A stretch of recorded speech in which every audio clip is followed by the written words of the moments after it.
watched other videos, then you will know that the start of this camper van trip... Ash, what are you doing? Sorry, he's licking his paw and it's really annoying. Okay, the start of this camper van trip has been in a northern region, and it started in December, so going into New England and stuff like that, and so it's been pretty cold. Winter. It's winter. Okay. So I wanted to do a short video on 5 ways that I make winter manageable sleeping in a van. So the first thing that I think a lot of people don't think about when they imagine sleeping in a vehicle in the wintertime is that not all normal vehicles are insulated. So this camper van is insulated. If it wasn't insulated, it would be far less tolerable. So I do have a thermometer in here so I can read the temperature. And honestly, the coldest morning I think that we have had, it was 36 or 37 degrees in the van, which is pretty chilly. But usually it stays in the 40s or 50s because there are 2 dogs sleeping in here with me, which is my second thing, is I have 2 large animals that sleep in the van with me. So also, if I was doing this with a partner, that would also help keep me warm because this space is a lot smaller than other vans would be.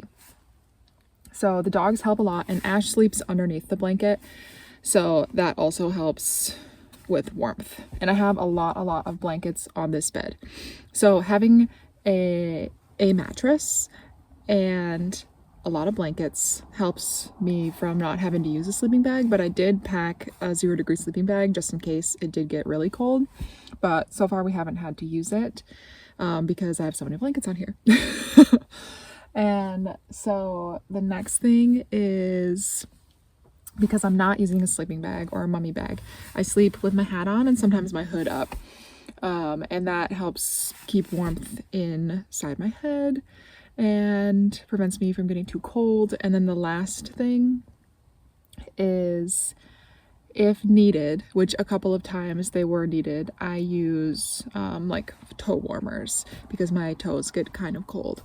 And I think they actually are hand warmers because they are hand warmers that were left over from my brother's wedding and my family wasn't going to use them, so I took them for this trip.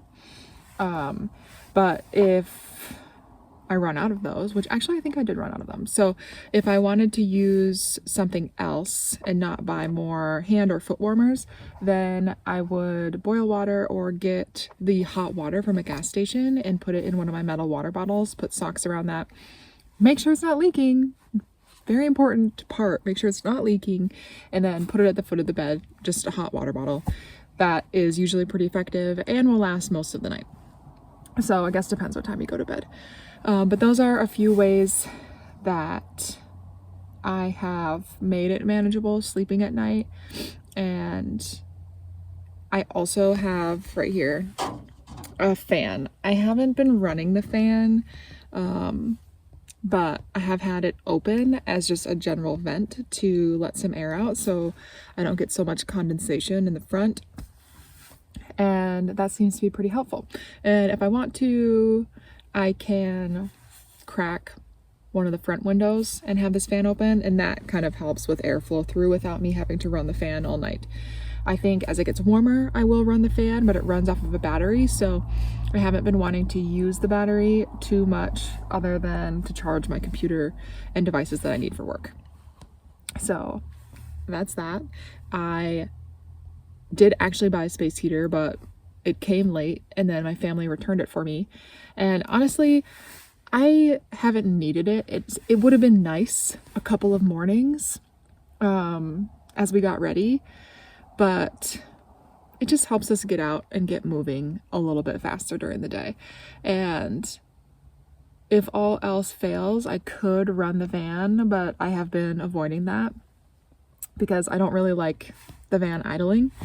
So we're just going with more of treating it like an insulated tent approach, and it works really well. I think if you didn't have an insulated van, you would have to do a few things quite a bit differently, but if you are going to do van life, I don't know why you wouldn't insulate your van. Do not skip that step. is all I'm gonna say. Do not skip the step of insulating your van.